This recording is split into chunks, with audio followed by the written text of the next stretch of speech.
आतंकी साजिश का कच्चा चिट्ठा लेकर हाजिर हूं मैं, प्रशांत चुरहे। दिल्ली धमाके में जिस मौलवी इरफान अहमद को गिरफ्तार किया गया, वो घाटी में कभी आतंक का पोस्टर बॉय रहा जाकिर मूसा का जिगरी दोस्त निकला। जाकिर मूसा हिजबुल मुजाहिदीन और जैश का टॉप कमांडर था। जाकिर मूसा ने अंसार गजवात उल हिंद नाम से एक आतंकी गुट बना रखा था और जाकिर मूसा के एनकाउंटर के बाद मौलवी इरफान घाटी में आतंकी साजिशों को अंजाम देने की फिराक में था। लेकिन दिल्ली बम धमाके से ठीक पहले मौलवी इरफान सुरक्षा बल के हत्थे चढ़ गया। मगर अब भी मौलवी इरफान के मकड़ा कोडनेम वाले आतंकी हैंडलर एक्टिव थे और पाकिस्तान, तुर्की और दुबई में फैला मौलवी इरफान का टेरर जाल कैसे एक एक करके तबाह हो रहा है और कैसे एक मैसेज ने ही जैश के सबसे बड़े आतंकी हमले को पूरी तरह से नाकाम कर दिया, हमारी स्पेशल रिपोर्ट में देखिए।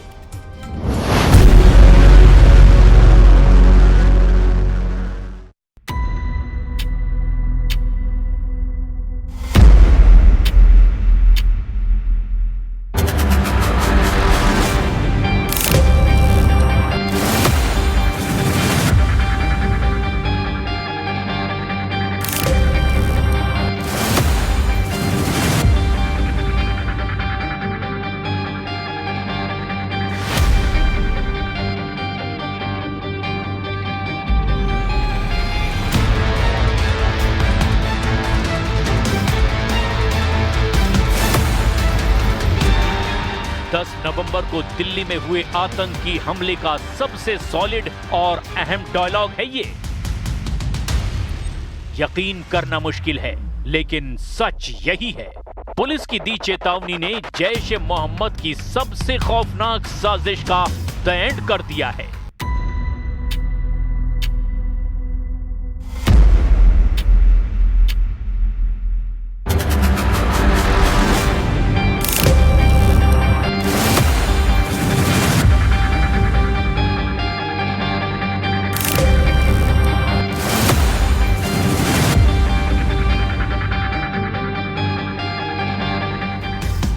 ये धमकी मिलते ही डॉक्टर उमर पर पागलपन सवार हो गया था। ये मैसेज पढ़ते ही डॉक्टर उमर दुर्दांत दहशतगर्द बन गया था। जो डॉक्टर पूरे देश को दहलाने का बारूद जुटा चुका था।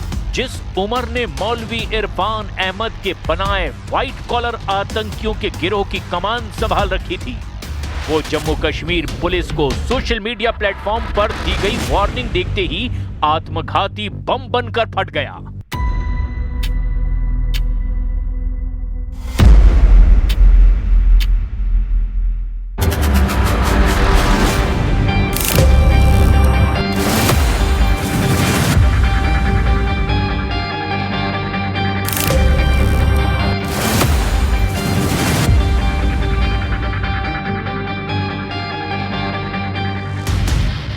दिल्ली बम ब्लास्ट और जम्मू कश्मीर पुलिस की दी चेतावनी की टाइमिंग का फर्क पहले देख लीजिए।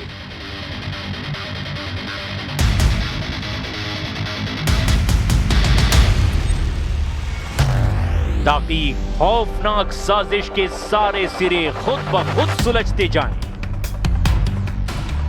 जम्मू कश्मीर पुलिस के एक्स हैंडल से 10 नवंबर की शाम 6:10 पर एक पोस्ट की जाती है, जिसमें लिखा जाता है कि you can run but you can't hide, मतलब तुम भाग सकते हो लेकिन छुप नहीं सकते।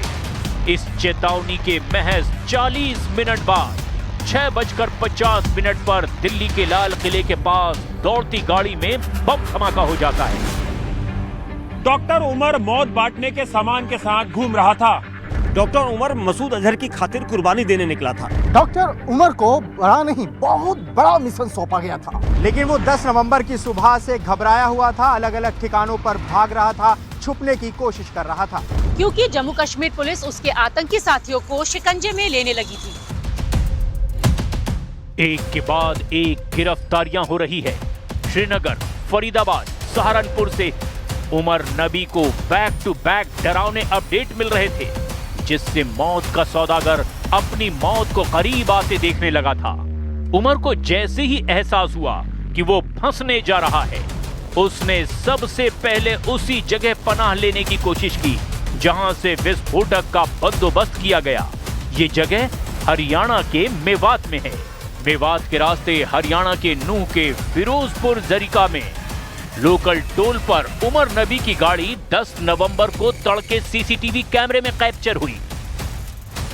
दिल्ली के लाल किले में हुए धमाके के तार नूह से जुड़ते हुए दिखाई दे रहे हैं। दरअसल जांच एजेंसियों को विस्फोटक के ट्रेल के बारे में जानकारी जुटा रही थी और इसी बीच ये खबर पता चली कि जो विस्फोटक था वो नूह से खरीदा गया होगा। तो ऐसे में जांच एजेंसी जो है वो नूह के पिनगुआ कस्बे में पहुंचती है, जहां से ये पता चला कि इसी अग्रवाल एजेंसी से फर्टिलाइजर खरीदा गया जिससे अमोनियम नाइट्रेट बनाया गया। फिलहाल ये दुकान आप देख सकते हैं बंद है। दरअसल ये नूह जिले का एक कस्बा है पिनगुआ।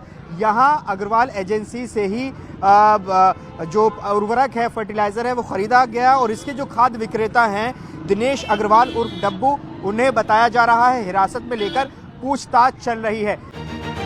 मेवात में जब डॉक्टर उमर नबी को छिपने की कोई अच्छी जगह नहीं मिली तो वो दिल्ली की तरफ भागा। दिल्ली बॉर्डर पर पहुंचते ही डॉक्टर उमर की करतूत जगह जगह कैमरे में कैप्चर होने लगी थी। हालांकि इस बात से अनजान डॉक्टर उमर अपने छिपने के लिए गाड़ी दौड़ाता जा रहा था। इस वक्त हम फरीदाबाद बदरपुर टोल पे खड़े हुए हैं और इस तरफ से फरीदाबाद से जो गाड़ियां आती हैं वो इसी टोल से होते हुए दिल्ली में एंट्री करती हैं। मोहम्मद उमर है जो जैश का आतंकी है, वो फरीदाबाद से इसी टोल को क्रॉस करते हुए सीसीटीवी कैमरे में कैद नजर आता है। 10 तारीख को उमर मोहम्मद की I-20 कार फरीदाबाद से बदरपुर टोल होते हुए 8:20 पर इसी ओखला इंडस्ट्रियल पेट्रोल पंप के सामने से गुजरती है। जगह दिल्ली के कनॉट प्लेस का आउटर सर्कल और समय 2:05।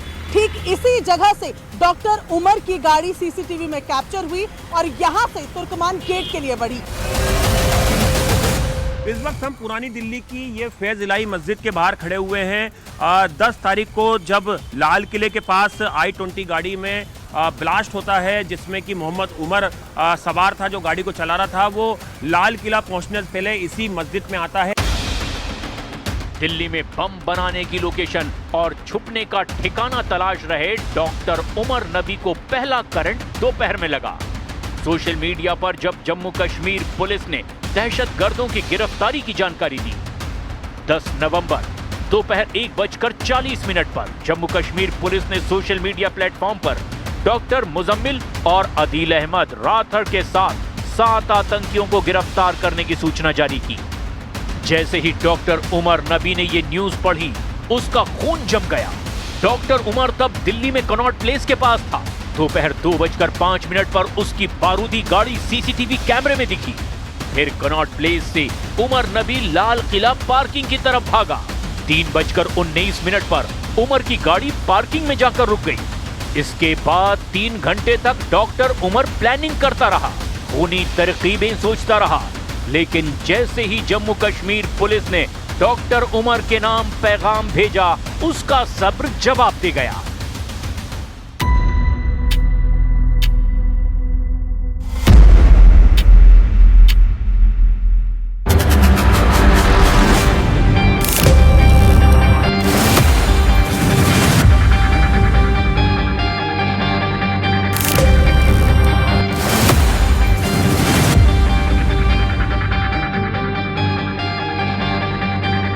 बस यही एक लाइन डॉक्टर उमर की दहशत का कारण बन गई। उसे लगा एजेंसियां अब उस तक पहुंच चुकी है।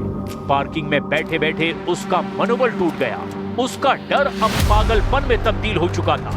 13 मिनट बाद 6:23 पर वो अपनी I-20 गाड़ी स्टार्ट करता है और जल्दबाजी में पार्किंग से बाहर निकल पड़ता है। लेकिन बाहर ट्रैफिक था, हॉर्न का शोर था और उमर के भीतर सिर्फ डर ही डर था। पकड़े जाने का डर, मंसूबों के ध्वस्त होने का डर। शाम 6:50 पर पार्किंग से निकले 15 मिनट भी नहीं हुए थे कि अचानक धमाका हो गया। कार के परखच्चे उड़ गए और वहीं खत्म हो गया डॉक्टर उमर का आतंक। जांच में पता चला कि बम पूरा असेंबल नहीं था, फायरिंग अधूरी थी। मतलब उसने जल्दबाजी में कुछ गलत कर दिया। डर और घबराहट ने उसके हाथ कपा दिए थे। वो बम को कहीं छिपाने की सोच रहा था, लेकिन डर ने पहले ही सब खत्म कर दिया। एक चेतावनी ने उसे बिल से बाहर निकाला और उसी चेतावनी ने आतंकी को मौत तक पहुंचा दिया। दिल्ली धमाकों से जुड़ी एक थ्योरी का सच डीएनए रिपोर्ट से बाहर आ गया। रिपोर्ट में पता चला कि 10 नवंबर को जिस I-20 कार में धमाका हुआ, उस कार में डॉक्टर उमर ही मौजूद था। कार से मिली हड्डियों और दांतों के सैंपल को डॉक्टर उमर की मां के डीएनए से मैच कराया गया, जो पूरी तरह से मैच हो गया। लेकिन डॉक्टर उमर जिस आतंकी टोले का अदना आत्मघाती है, उसके कई फिदायिनों का नकाब उतरना भी बाकी है। जैश के इस नेटवर्क में कई आतंकी इंटरनेशनल हैं।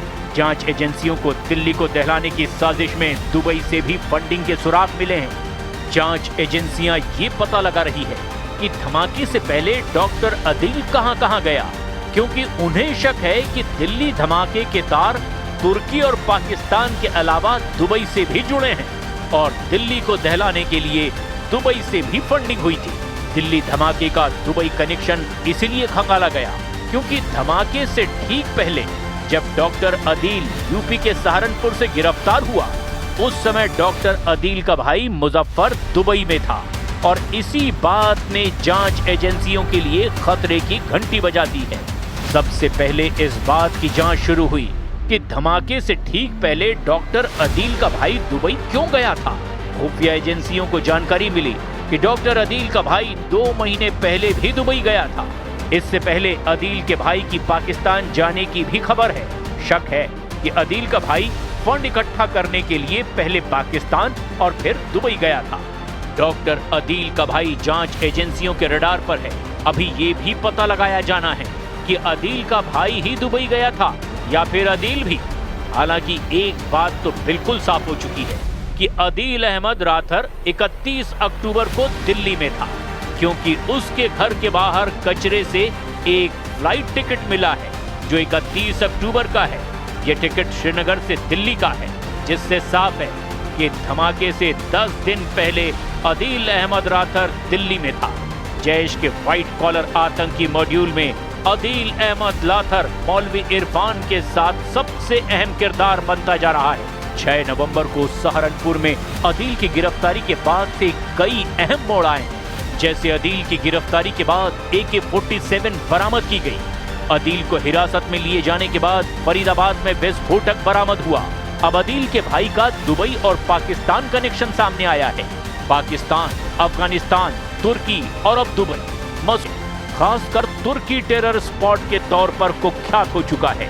सूत्रों के मुताबिक गिरफ्तार किए गए आतंकियों का तुर्की की राजधानी अंकारा में बैठे विदेशी हैंडलर से सीधा संपर्क था।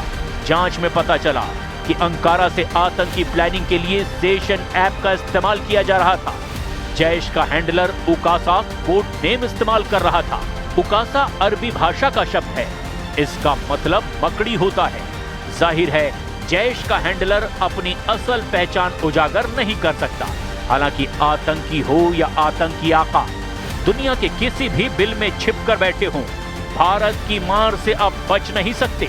भारत दुश्मनों के घर में घुसकर आतंक का अंत करना अब बखूबी जानता है।